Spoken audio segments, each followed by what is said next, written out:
So this is called the 59-cent pad of paper, and it's from my mom.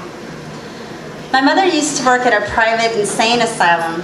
She was hired to be a cook at minimum wage. That remained her title for 3 years, cook. Though she also drove to the grocery store, doled out Dixie cups of pills, and was nicer than anyone could expect her to be for $5.15 an hour. She snuck the big guys extra bologna sandwiches when the place was too chintzy to fill their stomachs. She made the crazies chocolate cakes at home because the institution never offered them dessert. And she listened to their problems after dinner because none of them cared for their shrinks. Their problems were always the same because the whole point of a mental home is that things don't change much inside. They would sit there and smoke GPCs at long industrial tables after canned green beans and PBJs and say, "Judy, do you think one day I'll get an apartment of my own?" Mom would adjust her hairnet and flick her ash and say, "Sure you will. You can do it."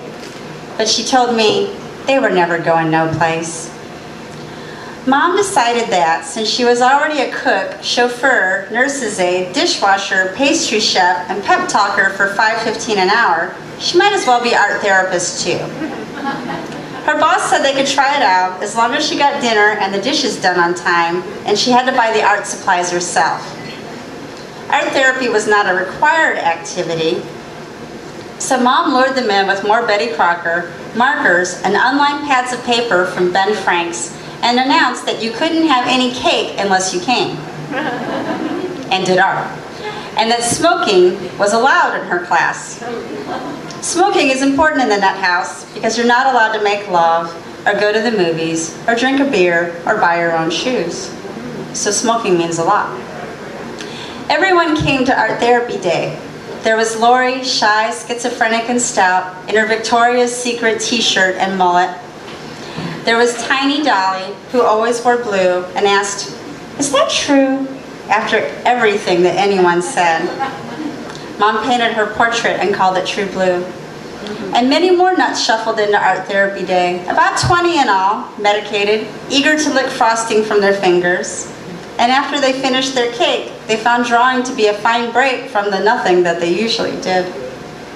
Another student at Art Therapy Day was Ed, an enormous man with nicotine yellow gray hair who generally kept to himself.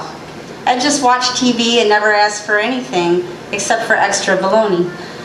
But today Ed was alive. He went through 3 pads of paper in a single hour, a flurry of ink, drawing after drawing. Mom tried to get him to pace himself so there'd be plenty of paper for everyone else. Plus she had to pay for the paper herself, and 59 cents adds up when you only make minimum wage. But Ed just couldn't stop drawing. He pressed the markers into the paper with so much force that each drawing left traces on the next, echoes of ink on his pants, ink bleeding into his hands. He didn't speak as he drew or even bothered to look at his art before tearing it out and letting it float to the floor. What did he need from that paper? What could the paper give that man who couldn't eat oatmeal without supervision? Each drugstore pad of paper was a bird with 60 wings, all flapping at once. With each mark, he drew the wings closer to him, if only for a few scrawling seconds. Thank you.